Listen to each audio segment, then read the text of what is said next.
Salut, c'est Tonin. Dans ce nouvel épisode Tronic Aventure, je vais vous présenter un nouveau composant que je viens tout juste de découvrir. C'est ce qu'on appelle un shield pour Arduino. Ce shield, c'est le Shield LCD Keypad. Ce shield, il comporte un écran LCD 16:2, c'est-à-dire 16 caractères et 2 lignes, et puis 6 boutons poussoirs. Et ça s'appelle un shield parce que ça vient tout simplement s'emboîter comme un bouclier, comme ça, sur une carte Arduino. L'intérêt de ce shield, c'est d'avoir un écran déjà tout prêt à l'emploi, puisqu'on n'a pas besoin de faire des soudures ou quoi que ce soit. Il est directement intégré sur le composant. Et l'autre intérêt de ce shield, c'est de comporter des boutons qui sont des boutons poussoirs. Pour s'en servir, vous allez voir, en fait, c'est très simple. Je vous explique tout ça dans ce tutoriel.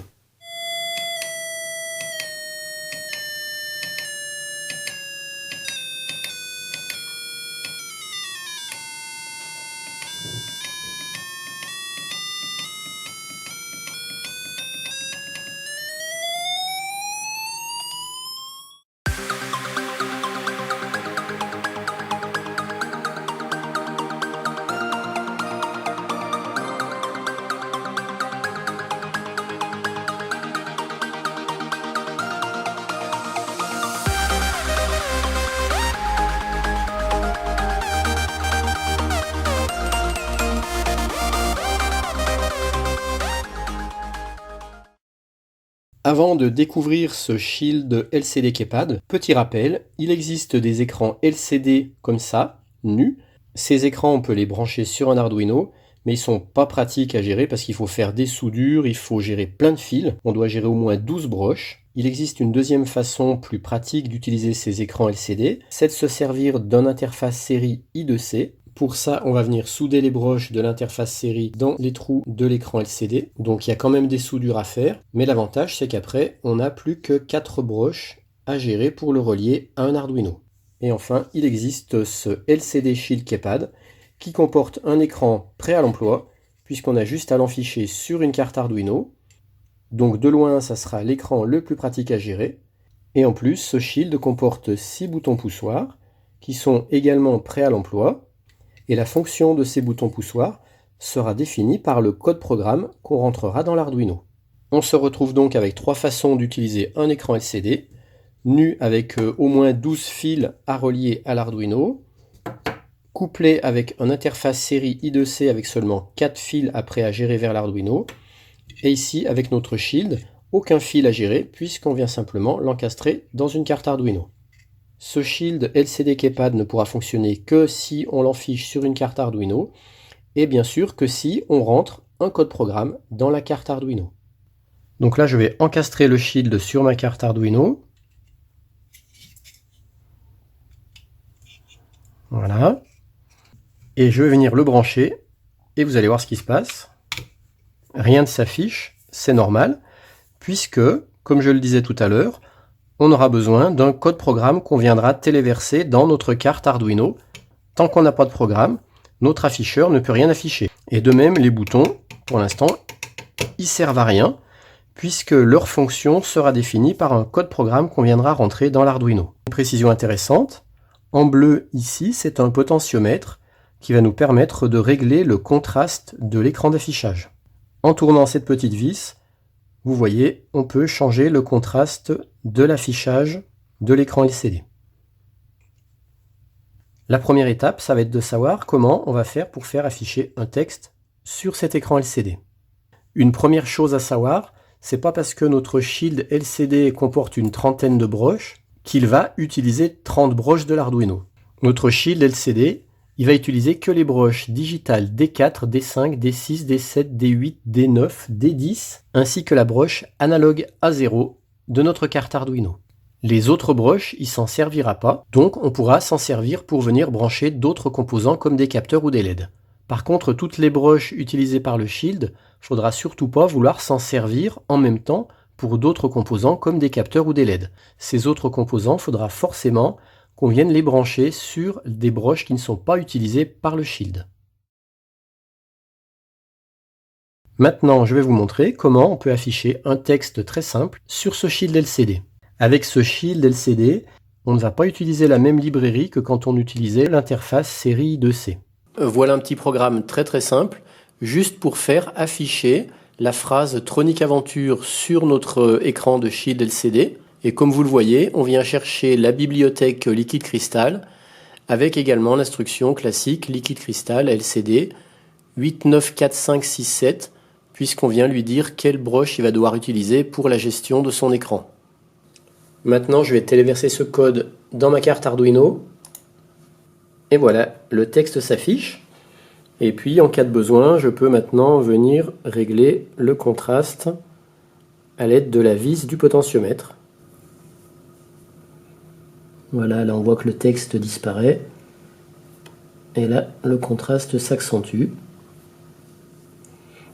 Là, on est au maximum du contraste, on ne voit plus rien, donc je vais rebaisser un peu.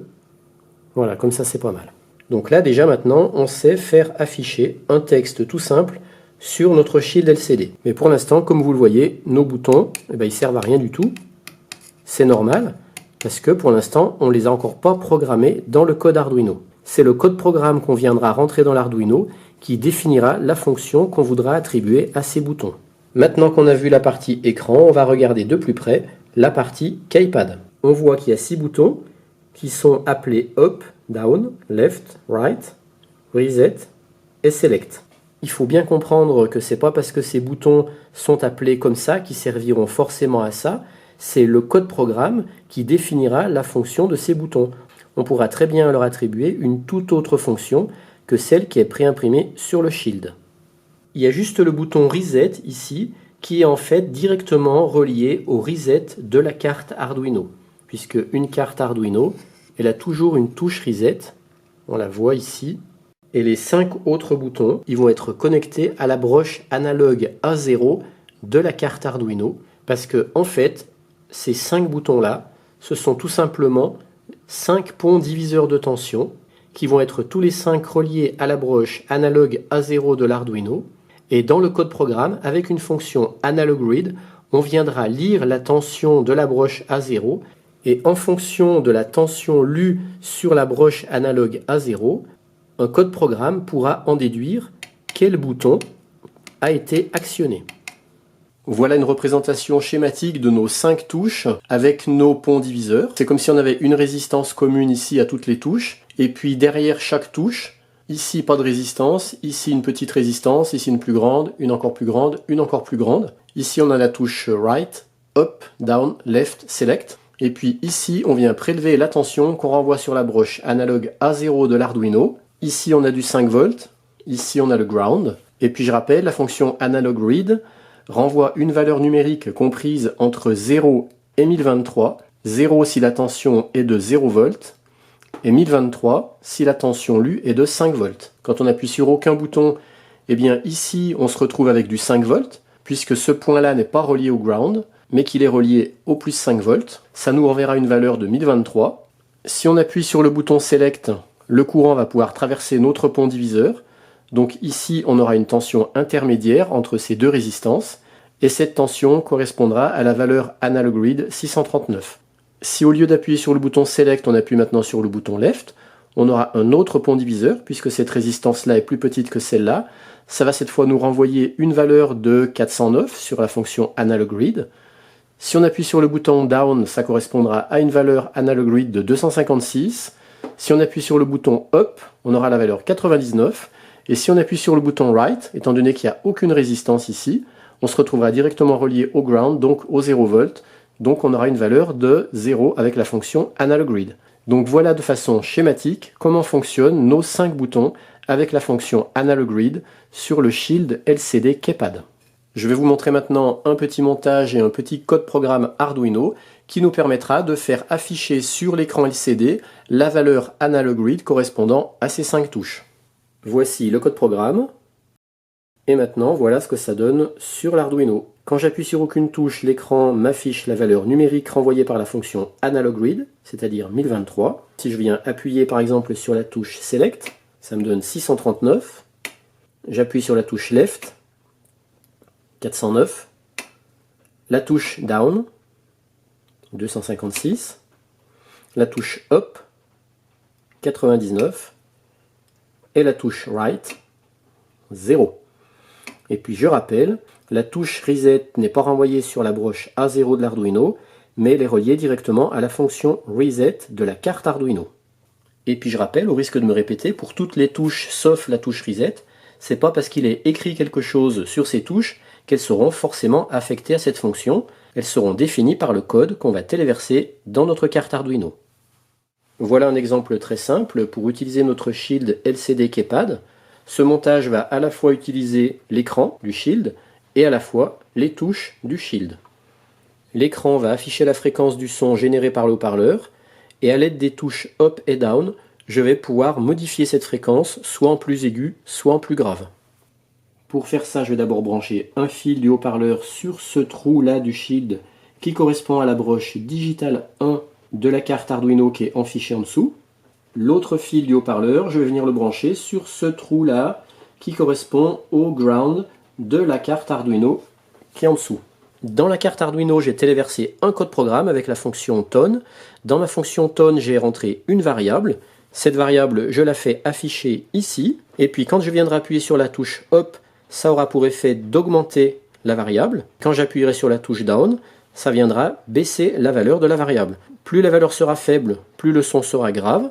Et plus la valeur sera élevée, plus le son sera aigu. Parce que je rappelle, dans la fonction tone, la valeur que l'on rentre, c'est une fréquence en Hertz. Donc du coup, je peux directement afficher ici le texte Hertz, puisque ma variable, ce sont des Hertz.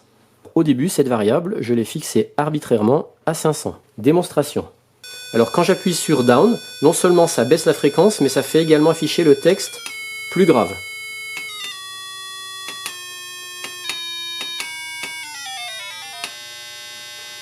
Et Up, ça monte la fréquence et je fais afficher le texte plus aigu.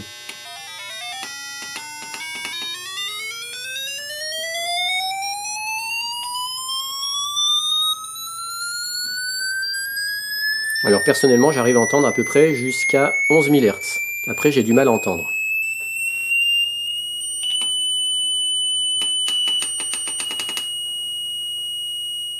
Vous voyez maintenant le code programme Arduino que j'ai téléversé sur ma carte pour arriver à ce résultat.